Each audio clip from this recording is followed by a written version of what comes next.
In 2026, you probably saw all those clickbait headlines screaming that Crater Lake was about to explode. They showed you charts and stories designed to freak you out. That was a total lie, totally made up for clicks. But here's the thing. The official truth, the stuff buried in dry government reports, is way more disturbing.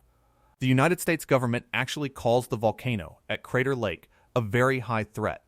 Not low, not medium, but the absolute highest risk category, usually reserved for volcanoes that can just wipe stuff out. See, the lie was that it was happening right then. The truth is, it's been happening for 420,000 years. And it's not stopping. This isn't just some pretty lake. We're looking at the exposed, water-filled heart of a total monster that once ripped itself to shreds in one of the most violent eruptions on this whole continent. And today, right now, as of July 18th, 2026, it's still alive. So, the real question isn't whether that clickbait was fake.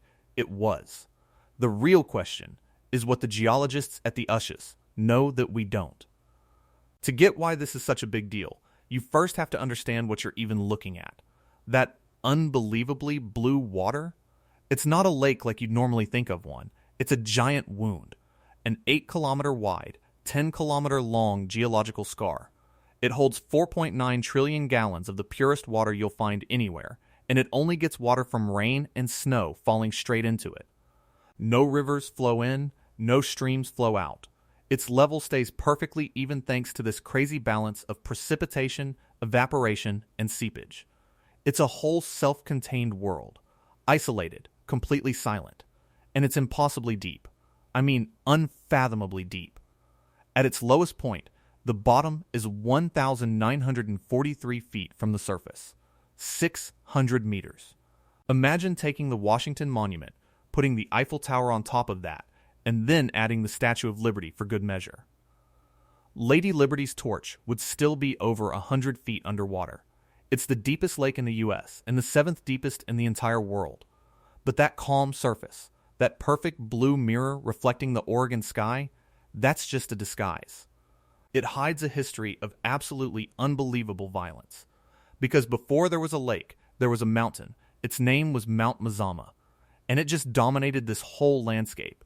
It grew for over 400,000 years. A huge cluster of volcanoes, one building on the ruins of the last, reaching higher and higher, cycle after cycle. Geologists like Charles R. Bacon, who's practically spent his whole life mapping its past, figure that before it blew, Mazama was a staggering 12,000 feet tall. A true giant of the Cascade Range, shouldering glaciers and just breathing steam. You could see it for hundreds of miles. It felt like a permanent part of the ancient world. Solid, eternal, until, well, it wasn't. Exactly 7,700 years ago, it happened. The ground shook like crazy. The top of the mountain just fragmented. A column of superheated ash and rock shot 30 miles straight into the air, so high it broke through the stratosphere. For days, the sky was pitch black. Ash rained down across 8 states and 3 Canadian provinces. Pyroclastic flows, those glowing avalanches of gas and junk moving hundreds of miles an hour, just scorched the surrounding valleys, burning everything for dozens of miles in every direction. The eruption was so massive, it spit out 50 cubic kilometers of magma from under the mountain. 50 cubic kilometers. Gone. An insane amount of the Earth's molten insides. Now just a layer of ash spread across the continent. With all its support gone, the mountain couldn't hold itself up anymore. The summit, that 12,000-foot peak, just caved in. A mile of solid rock and ice vanished in an instant, falling into the massive hole where its magma chamber used to be. You were left with a smoking, superheated bowl 5 miles across. The people who lived here, the ancestors of today's Klamath Tribes, they saw it all, and they remembered. Their oral tradition, passed down for over 7,000 years, isn't some made-up story. It's an eyewitness account. They talk about this furious battle between Skell, who was the chief of the above world and lived on Mount Shasta, and Lao, the powerful, evil chief of the below world, whose throne was inside Mount Mazama. The mountains trembled. The sky burned. In this final, earth-shattering move, Skell beat Yao, collapsing the huge mountain right on top of him to trap him in the underworld forever. And to make sure he could never escape, Skell filled the hole with this beautiful, calm lake. A divine prison. When archaeologists found ancient sandals and artifacts buried deep under that 7,700-year-old ash layer, it was solid proof. They were there. They watched a god get buried. And the geological record? It matches their story perfectly. After the collapse, the Earth wasn't done. The caldera was still a harsh, slowly cooling wound. But over the next few hundred years, something amazing happened. The basin, sealed by the volcanic rock, was almost completely watertight. Every winter, it collected snow. Even today, it gets 42 feet of snow each year. Every spring, that snow melted. Century after century, the water level rose. Drop by drop, foot by foot. Filling the scar Yao left behind, it took hundreds of years. A slow, incredibly patient miracle of water and climate. Turning a scene of absolute destruction into something unbelievably beautiful. Creating a lake with no connection to any other body of water on Earth. A closed system. A perfect, silent world held inside a killer. For thousands of years, that world was mostly a secret, only known to the Klamath and other native peoples. Then, the modern world found it.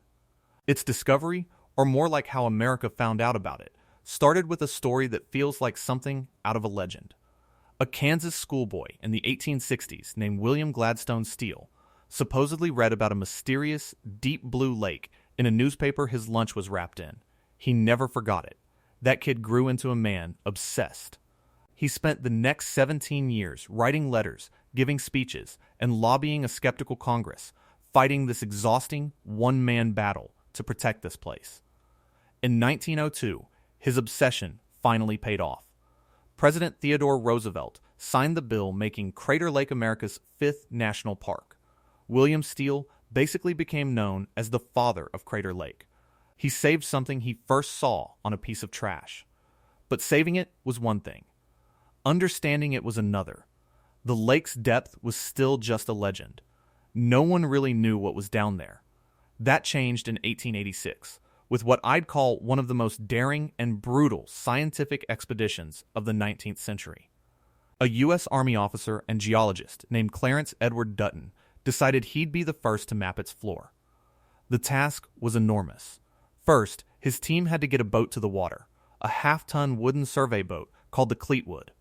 There were no roads to the rim, just backbreaking, volcanic terrain. They hauled it, dragged it, and winched it up the mountainside. Then came the truly insane part, lowering it down the almost vertical 1,000-foot inner wall of the caldera. It was pure, stubborn willpower.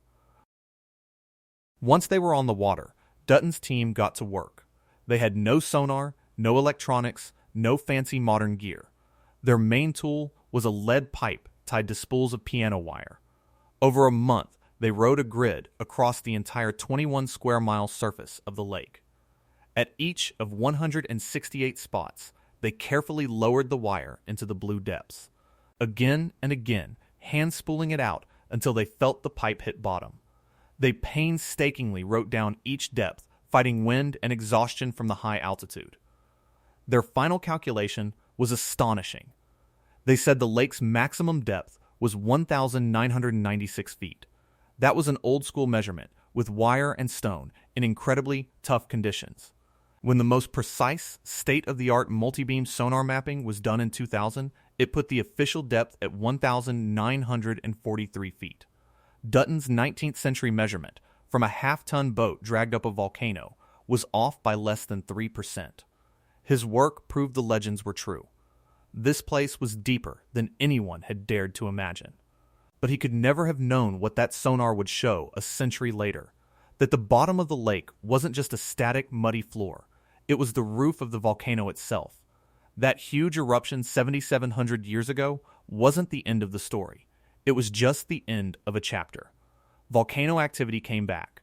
Deep under the lake, new eruptions started building structures on the caldera floor. The most famous is Wizard Island, that perfect volcanic cinder cone sticking out of the water. It looks so peaceful, so quaint. Its little crater is only 90 feet deep. But Wizard Island isn't alone. completely hidden in that dark, silent abyss are its brothers and sisters.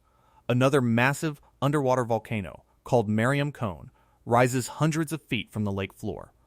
Its peak still far below the surface, totally invisible. Other, smaller cones are scattered around the caldera. The volcano wasn't dead, it was rebuilding. The very last known eruption happened just 4,800 years ago. Not some ancient geological timescale. Within the time humans have been recording history, it was a small eruption on the side of Wizard Island, maybe a final sigh. Or maybe not. Because today, the USGS knows this volcano is nowhere near asleep.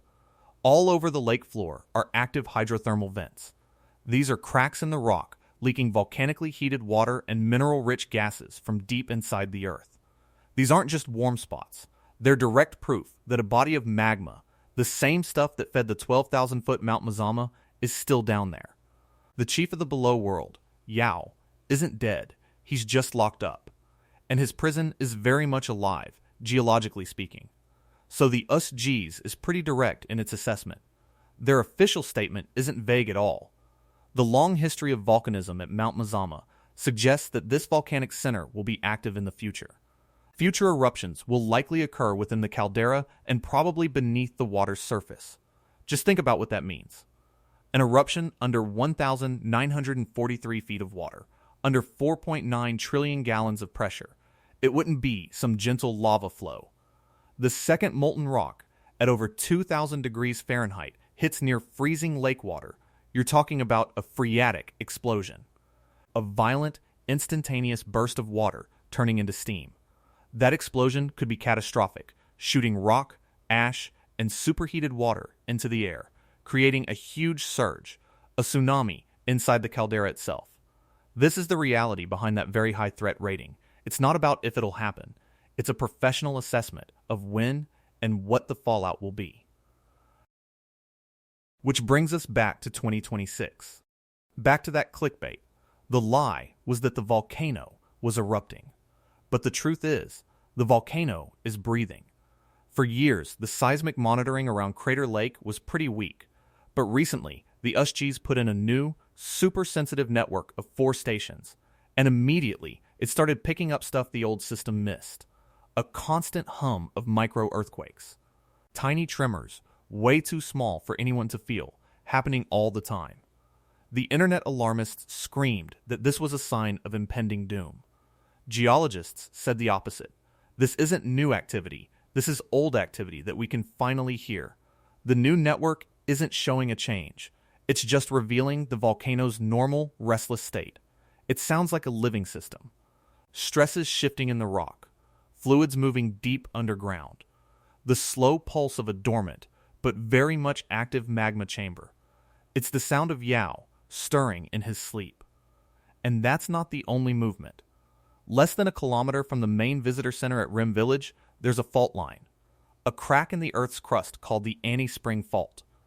It's a normal fault, slipping slowly but steadily, about 0.3 millimeters a year. That sounds like basically nothing. You wouldn't notice it. But over geological periods, that tension builds up. Scientists figure this fault can cause a major, local earthquake, maybe up to a magnitude 7.25 every few thousand years. An earthquake that powerful, right on the edge of the caldera, which we know is already unstable, could have terrible consequences. The proof of that instability is right there for everyone to see. As of summer 2026, the National Park Service has done something completely unprecedented. They've totally blocked off the only legal way down to the lakeshore. The Cleetwood Cove Trail, that steep, winding path down the northern caldera wall, is closed. Not for a week, not for a season. It's closed for a massive 3-year renovation, planned to go through the summers of 2026, 2027, and 2028. No boat tours. No public access to the water at all. Why? Rockfall, those same fractured, unstable cliffs that Dutton's men struggled down in 1886, are getting more dangerous. The constant freezing and thawing of 42 feet of snow each year is literally prying the volcanic rock apart. The ground is quite literally, not just a figure of speech, falling apart. The MPs had to shut down the only access point just to keep tourists from getting killed by falling rocks. The mountain is shaking itself apart, slowly, relentlessly. It doesn't even need an eruption to be deadly. So here's the situation now. A volcano, rated at the highest possible threat level, sits under the deepest lake in the country. It erupted as recently as 4,800 years ago. Its inner walls are so unstable they've forced a 3-year public shutdown. A new seismic network confirms it's constantly humming with tiny quakes. Active hydrothermal vents prove there's still a hot magma chamber down there, and a fault line that can cause a huge earthquake runs right next to it. This isn't some conspiracy theory. This is the documented, measured, scientific reality. William Gladstone Steele fought for 17 years to keep this place safe. He saw it like a temple. Clarence Dutton nearly killed his men just to measure it, seeing it as a scientific mystery to solve. The Klamath people have always seen it as a prison for a dangerous god. Maybe they're the ones who've been right all along. The beauty isn't the main point. It's just a side effect. The serenity isn't the real story. It's a cover. A deep blue mask hiding a violent past and a future we can't predict. The professionals at the Cascades Volcano Observatory watch it every single day. They check the gas emissions. They monitor how the ground is moving. They analyze every tiny tremor. They know the history. They know what could happen. They don't work in a world of hype or YouTube panic. They work in a world of quiet, constant observation. Because they understand that Mount Mazama didn't die 7,700 years ago. It just changed what it looked like. The raw power that built a 12,000-foot mountain and then tore it to pieces is still there, waiting, trapped for now under 4.9 trillion gallons of cold, silent water. The closing of the Cleetwood Cove Trail is a good reminder that we're just visitors here, on borrowed time, standing on the edge of something we can never truly control. The seismic humming is a reminder that the systems are still active. The lake isn't a memorial to a dead volcano. It's the lid on a living one. And every so often, it reminds us that